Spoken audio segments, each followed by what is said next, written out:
नमस्कार, आदाब, सत श्री अकाल। स्वागत है आप सभी मित्रों का मेरे यूट्यूब चैनल और नेक्स्ट एग्ज़ाम में। दोस्तों, हम कर रहे थे केमिस्ट्री HB टेट के लिए, थोड़ा डिटेल में ही कर रहे थे ऐसे तो आज का हमारा जो टॉपिक रहेगा, हमने किया था स्टार्ट पीरियोडिक टेबल। तो हमने मेंडलीव का पीरियोडिक टेबल पढ़ लिया था। तो आज हम स्टार्ट करेंगे हमारे मॉडर्न पीरियोडिक टेबल के साथ। मॉडर्न पीरियोडिक टेबल क्या है, किस तरह से उसको हम अरेंज करते हैं। देखो, हमने पीरियोडिक टेबल की हिस्ट्री तो हमने पढ़ ली। हमने उसमें देखा कि किस तरह से पहले और ट्रायड वाले आए, फिर आपका डॉबनियर आया, फिर न्यूलैंड ऑक्टेवा वगैरह आए, फिर आपका मेंडलीव आया। अब उन सब से ये निचोड़ निकाला गया कि अब किस तरह से हम इनको अरेंज कर सकें हमारे एलिमेंट्स को। तो एलिमेंट्स को किस तरह से अरेंज किया, उसके भी उनके जो उन्होंने रिज़ल्ट निकाला, वहाँ पे उन्होंने एक टेबल जो है ड्रॉ किया। और वो टेबल जो है वो आज तक चलता है, उसको हम एक्यूरेट मानते हैं। उसी से हम आज अपना केमिस्ट्री से रिलेट करते हैं और बहुत इंपॉर्टेंट टॉपिक है हमारी केमिस्ट्री का ये। ओके, तो चलिए स्टार्ट करते हैं क्लासिफिकेशन ऑफ एलिमेंट्स की। मतलब with the discovery of large number of element it become difficult to study the element individually. So classification of element was done to make the study easier. जो हमने पहले पढ़ा था कि बहुत सारे हमारे एलिमेंट जो डिस्कवर हो चुके थे, 118 हमारे एलिमेंट आज तक डिस्कवर हो चुके हैं, और वो सारे एलिमेंट किस तरह से अरेंज करें, किस तरह से उनको स्टडी करें, तो वो डिफ़िकल्टी आ रही थी। तभी तो हमारा फिर पीरियोडिक टेबल का कॉन्सेप्ट चला। फिर हमने पढ़ा था मेंडलीव का पीरियोडिक टेबल। जो मेंडलीव का पीरियोडिक टेबल था वो किसके ऊपर बेस्ड था? एटॉमिक मासेस के ऊपर, इंक्रीजिंग द एटॉमिक मास, उसके ऊपर ये बेस्ड था। अब आया मॉडर्न पीरियोडिक टेबल। किसने दिया था? हेनरी मोज़ले ने इसको दिया था, इस टेबल को बनाया था Henry Moseley. On the basis of modern periodic law was introduce by amending the periodic rule proponed by the Mendeleev. According to this rule, the physical and chemical properties of elements are recurring function of their atomic numbers. तो यहाँ से पहला question बन गया। जो आपका modern periodic table है वो किसके ऊपर बेस्ड है? आपके इंक्रीजिंग द एटॉमिक नंबर। जैसे जैसे आपका एटॉमिक नंबर बढ़ेगा उसी तरह से उसको अरेंज किया गया। वहीं जो आपका मेंडलीव वाला पीरियोडिक टेबल था वो किसके ऊपर बेस्ड था? एटॉमिक मासेस के ऊपर बेस्ड।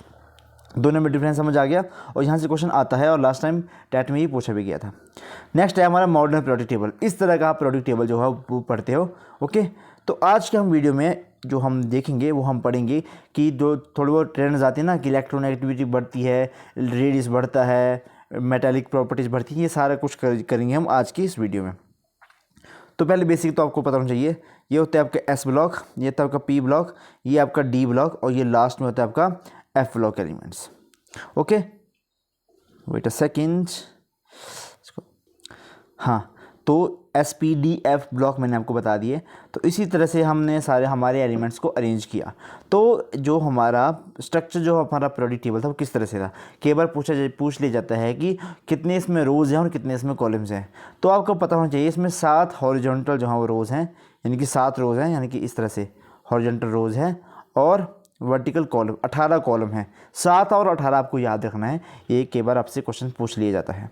ओके, बाकी transition metal, inner transition metal वो हम कल की वीडियो में करेंगे। कल की वीडियो में आपको ऐसे क्वेश्चन कराऊंगा जो हमारे पीरियोडिक टेबल से बनती है ना क्वेश्चन, वो मैं आपको 1 लाइनर सारे बताऊंगा और बहुत इंपॉर्टेंट रहने वाला है वो भी। नेक्स्ट आपका स्ट्रक्चर ऑफ पीरियोडिक टेबल। अब क्वेश्चन ये था कि किस तरह से हम अपने एलिमेंट्स को अरेंज करें, क्योंकि हमने देखा जो मेंडलीव ने किया था उसने एटॉमिक मासेस के ऊपर बेस्ड किया था, लेकिन उसने बीच में कुछ जो है स्क्वायर खाली छोड़ दिए थे, कुछ ब्लैंक छोड़ दिए थे। तो वहाँ पे साइंटिस्टों को ये समझ आया कि ये जो सही तरीका नहीं है एलिमेंट्स को अरेंज करने का। इसलिए उन्होंने किस तरह से अरेंज किया? एटॉमिक नंबर के ऊपर बेस्ड किया। और उन्होंने इस तरह से बेस किया कि जैसे हमारा फर्स्ट को नेक्स्ट स्लाइड में बताता हूँ। जैसे ये है हमारा हाइड्रोजन, लिथियम, सोडियम, पोटाशियम, जो भी ये आगे, तो इसमें इन्होंने देखा कि आउटर मोस्ट शेल में कितने इलेक्ट्रॉन जो है आपके वेकेंट रह रहे हैं। देखिए, हाइड्रोजन का एटॉमिक नंबर होता है 1, यानी कि ये न्यूक्लियस आ गया, इसमें एक ही इलेक्ट्रॉन जो है इसमें बाहर जो है एक ही इलेक्ट्रॉन है इसमें। वहीं आपका लिथियम, अब लिथियम एटॉमिक नंबर होता है 3, तो पहले शेल में 2 आगे, इसमें 2, इस तरह से दिखाता हूँ, 2 शेल है आगे, बीच में न्यूक्लियस, तो पहले शेल में तो आगे, यहाँ पे 2, ठीक है, ये अच्छे से नहीं हुआ, दोबारा से बताता हूँ। हाँ, तो हम देखते हैं हाइड्रोजन का।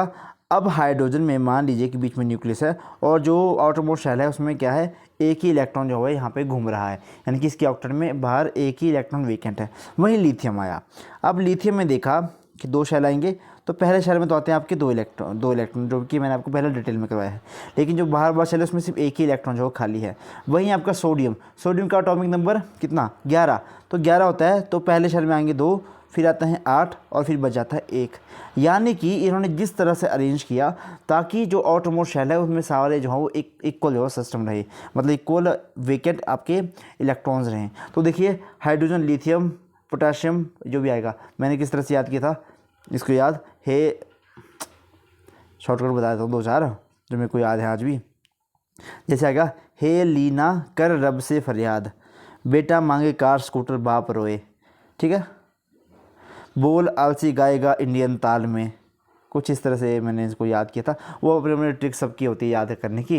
वैसे याद किए हुए मेरे को आज तक कभी तो ये काम तो आए नहीं, क्योंकि ऐसे ही याद हो जाते हैं, ज़्यादा आपको डिटेल में जाना ही नहीं पड़ता है। 30 तक आपको याद हो अटॉमिक नंबर, उन्हीं से काम चल जाता है आपका। 30 तक उन्हीं से काम चल जाता है, ठीक है आपका। देखिए एक और भाई, इनको कहते हैं अल्कली मेटल्स, इनको कहते हैं अल्कली अर्थ मेटल्स, ये ट्रांजिशन मेटल्स, ये इनर ट्रांजिशन मेटल, ठीक है। इस तरह से रहता है सारा ये, ठीक है। बाकी लेंथना डेक्टना ये कल की वीडियो में हम डिटेल में करेंगे, इनको टेंशन ना लो, सब कुछ करवाया जाएगा आपको। स्ट्रक्चर में बता दिया किस तरह से होगा। अब इसमें आया पहले एटॉमिक रेडियस। एटॉमिक रेडियस कहाँ को बढ़ता है, कहाँ को कम होता है। तो अगर हम अलोंग द डाउन, पहले देखेंगे डाउन द ग्रुप, अगर हम डाउन द ग्रुप जा रहे हैं तो हमारा एटॉमिक नंबर बढ़ता है, ओके।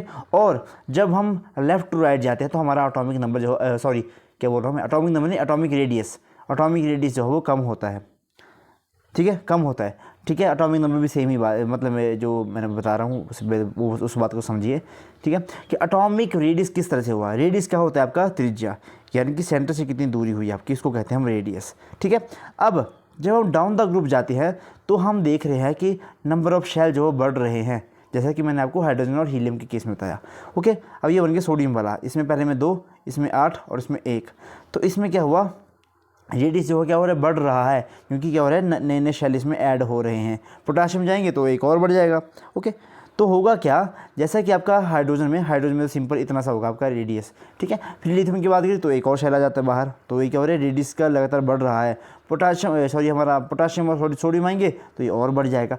तो हमारा जो डाउन द ग्रुप है वो एटॉमिक रेडियस क्या होता है, बढ़ता है। कैसे बढ़ता है, क्यों बढ़ता है, मैंने आपको बता दिया, ओके। ये इसी तरह से एटॉमिक रेडियस जो है इसमें बढ़ रहा है, क्योंकि इसमें शेल जो है वो बढ़ रहे हैं और परमाणु त्रिज्या जो है उसमें कम हो रही है, बढ़ रही है, साथ में बढ़ रही है, ओके। और इलेक्ट्रो जो इसमें ऋणात्मकता है वो भी इसमें क्या हो रही है, क्या कम हो रही है इसमें, वो आगे बताऊंगा मैं आपको।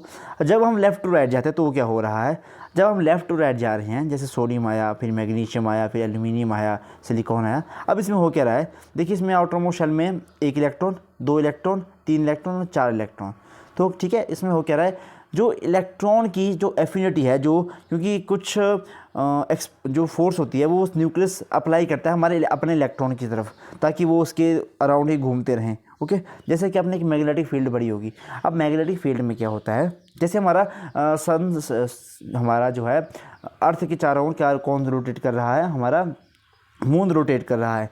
तो वो स्पेसिफिक उसको एक एक्सपीरियंस फोर्स है जो है एक्सपीरियंस हो रही है हमारे अर्थ से, तो वो वहाँ से वो अट्रैक्ट हो रहा है। हम बोलते हैं कि हम यहाँ से एक कोई रॉकेट छोड़ रहे हैं, हम कोई सैटेलाइट वहाँ पे पृथ्वी के अक्ष में जाके उसको छोड़ेंगे, तो वो वहाँ लगातार वहाँ पे घूमती रहती है, ताकि क्योंकि वो होता है अर्थ का मैग्नेटिक फील्ड।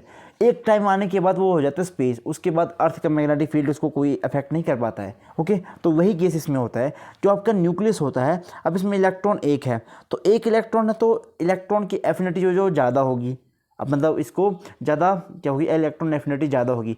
अब ताकि एफिनिटी ज़्यादा मतलब कि जो आपका जो बाहर वाला इलेक्ट्रॉन होगा वो न्यूक्लियस से ज़्यादा अट्रैक्ट होगा, ओके। उस पर ज़्यादा फोर्स होगा, न्यूक्लियस होगा उस पर डालेगा। वही जैसे जैसे हम इसमें इलेक्ट्रॉन की संख्या बढ़ रही है तो वो फोर्स जो है लगातार कम होती जा रही है। अब फोर्स कम होती जा रही है तो उसका मतलब होगा क्या, देखिए जो सोडियम होगा, अब ये पहले बार हम सोडियम देखा तो ये थोड़ा सा क्या है, ज़्यादा सिकुड़ा हुआ है, क्योंकि 1 इलेक्ट्रॉन है तो फोर्स भी उस पर ठीक ठाक लग रही है। अब जो इसमें मैग्नीशियम में बाहर 2 इलेक्ट्रॉन आएंगे, तो 2 इलेक्ट्रॉन आ रहे हैं तो फोर्स वहाँ पे थोड़ी सी कम हो जा रही है। वहीं एल्यूमिनियम में और कम हो जाएगी, आगे और कम हो जाएगी। तो और कम होने से मतलब है कि जो एक्सपीरियंस करेगी फोर्स, क्योंकि अपनी तरफ अट्रैक्ट करता है न्यूक्लियस की हमारी तरफ जो चिपके रहें, तो जैसे जैसे इलेक्ट्रॉन बढ़ते जाएंगे तो वो फोर्स जो कम होती जाती है। तो इसी वजह से जो हमारा एटॉमिक रेडियस है वो लगातार क्या होता रहता है, कम हो जाता है जब हम लेफ़्ट टू राइट जाते हैं। आई होप आपको समझ आ गया होगा। नेक्स्ट है हमारा इलेक्ट्रोनेगेटिविटी। अब इलेक्ट्रोनेगेटिविटी होती क्या है? The tendency to attract the shared pair of electron to itself, इसको कहते हैं हम इलेक्ट्रोनेगेटिविटी किसी एटम की। जब हम लेफ़्ट टू राइट जाते हैं तो इलेक्ट्रोनेगेटिविटी इंक्रीज़ होती है, और जब हम टॉप टू बॉटम जाते हैं तो इलेक्ट्रोनेगेटिविटी क्या होती है? बढ़ती है, सॉरी कम होती है। जब हम ऊपर से नीचे जाएंगे, जब हम लेफ़्ट टू राइट जाएंगे तो इलेक्ट्रोनेगेटिविटी बढ़ेगी, और जब ऊपर से नीचे आएंगे तो हम इलेक्ट्रोनेगेटिविटी क्या होती है? बढ़ती है। ठीक है। अब fluorine is the most electronegative element, ये भी आपको याद रखना है, बहुत ज़्यादा इलेक्ट्रॉन की, ये तो आगे हैलोजन्स आ गई, इनका ऑक्टेट तो पूरा, इनके पास कोई शेयर्ड इलेक्ट्रॉन ही नहीं है, तो ये क्या करेंगे? अब फ्लोरीन है, इसके आउटर शेल में 7 इलेक्ट्रॉन होते हैं, तो 7 इलेक्ट्रॉन होते हैं इसके पास वेकेंट, इसके साथ मतलब जहाँ वेकेंट इलेक्ट्रॉन जो हो 7 होते हैं, मतलब इसमें फ्री इलेक्ट्रॉन वो 7 होंगे, इसको एक चाहिए अपना ऑक्टेट पूरा करने के लिए, तो उसके पास एफिनिटी बहुत ज़्यादा होती है कि ये शेयर्ड पेयर ऑफ इलेक्ट्रॉन को अपनी तरफ अट्रैक्ट कर सके। तो ये होता है कि इलेक्ट्रोनेगेटिविटी, यही कॉन्सेप्ट चलता है। Okay, fluorine, chlorine, bromine, iodine. ठीक है, ये आपको याद रखना है, बहुत इंपॉर्टेंट है, ये क्वेश्चन कई बार पूछ लिया जाता है। तो फ्लोरीन, उसके बाद ऑक्सीजन, नाइट्रोजन, इस तरह से चलता है आपका इलेक्ट्रोनेगेटिविटी का कॉन्सेप्ट। अब इलेक्ट्रॉन एफिनिटी, जो इलेक्ट्रॉन एफिनिटी होगी वो आप लेफ़्ट टू राइट जाओगे तो ये वो बढ़ेगी, और जब आप टॉप टू बॉटम जाओगे यानी कि ऊपर से नीचे जाओगे तो ये कम होगी। Okay, the energy release when the adding of electron to a neutral atom is to convert it into a negative ion is called electron affinity. The electron bonding enthalpy of that element, generally the electron affinity of non metallic elements is higher than metallic element. एक question यहाँ से बन गया, इसमें आपको यहाँ पता चलेगी कि जो आपके नॉन मेटेलिक एलिमेंट्स होते हैं, नॉन मेटल्स होती है, उनकी इलेक्ट्रॉन एफिनिटी काफ़ी ज़्यादा होती है, वहीं जो मेटेलिक एलिमेंट होंगे उनकी एफिनिटी जो है कम होती है।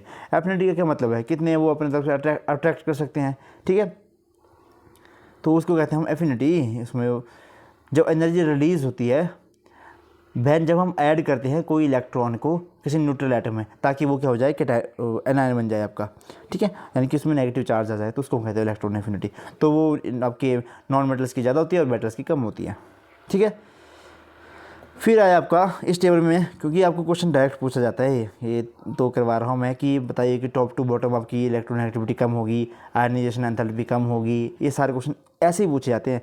आपको डिटेल में जाना होगा तो जब हम +1 +2 डिटेल में करेंगे ना, जब हम टीजीटी के लिए परफेक्टली करेंगे तो वहाँ पे मैं आपको विद द रीज़न और विद एग्जांपल करवाऊँगा। ओके, अभी तो मेरे को ऐसा है कि शॉर्ट कम समय में आपको ज़्यादा से ज़्यादा समझाने की कोशिश करनी है। ओके, अब ये हमारा पूरा पीरियोडिक टेबल आ गया, जो भी हमारा आ गया। अब इसमें होगा क्या? देखिए, पहला इलेक्ट्रॉन एफिनिटी, यानी कि यह ऊपर वालों की सबसे ज़्यादा होती है, नीचे वालों की कम होती है। ठीक है, तो और एफिनिटी नॉन मेटल्स की ज़्यादा होती है, मेटल्स की कम होती है, ये आपको मैंने बता दिया। एटॉमिक रेडियस का जब हम टॉप टू बॉटम जाते हैं तो बढ़ती है, और जब राइट टू लेफ्ट जाते हैं तो ये कम होती है।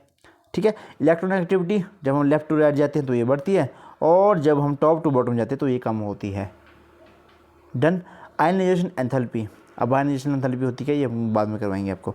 अब ionization enthalpy left to right जो है क्या होगी आपकी? बढ़ेगी, और आपका टॉप टू बॉटम ये भी कम होगी। ठीक है, ये सारे कॉन्सेप्ट एक दूसरे से मिलके जो है चलते हैं। डन। तो ये था आपका टॉपिक, आई होप इतना ही होना चाहिए। नहीं, अभी 2 स्लाइड बची नहीं आपकी। Periodic classification of elements, the electronic configuration of element reflect their chemical properties. Elements which have same number of electron in the outermost shell and their distribution are placed in the same class, जो कि मैंने आपको बता दिया, जो मैंने starting में बताया था ना आपको, हाइड्रोजन लिथियम वाला कॉन्सेप्ट, वो यही वाला सारा इन्होंने समझाया है। 7 रो हैं और 18 कॉलम है, ये तो भी मैंने आपको बता दिया, और किस तरह से अरेंज है जब बढ़ते हुए एटॉमिक नंबर के ऊपर ये बेस्ड है आपका मॉडर्न पीरियोडिक टेबल। किसने दिया था? मोज़ले ने दिया था। बाकी इलेक्ट्रोनेगेटिविटी और ये वाला सारे कॉन्सेप्ट मैंने आपको समझा दिए। डन। इतना है आपको पहले पढ़ना, क्यों बेसिक है ये, पहले इतना सीख लें, बाकी तब बाकी काम हो जाएगा। ठीक है, और ये थोड़ा रिवाइज भी हो जाते हैं, जिन्होंने पढ़ रखा होगा, जो एक्सपर्ट्स होंगे वो क्या करेंगे, मतलब वो इसको इनका रिवाइज भी हो जाएगा इसके थ्रू। ओके, तो इसी के साथ करते हैं इस वीडियो को समाप्त। कल की पीरियोडिक टेबल में आपको मैं थोड़ी सी क्वेश्चन भी करवाऊँगा और 2-3 चीज़ें और भी करवाऊँगा जो इंपॉर्टेंट है आपके लिए। तो इसी के साथ करते हैं वीडियो को समाप्त यहाँ पे। तब तक के लिए धन्यवाद। जय हिंद, जय हिमाचल।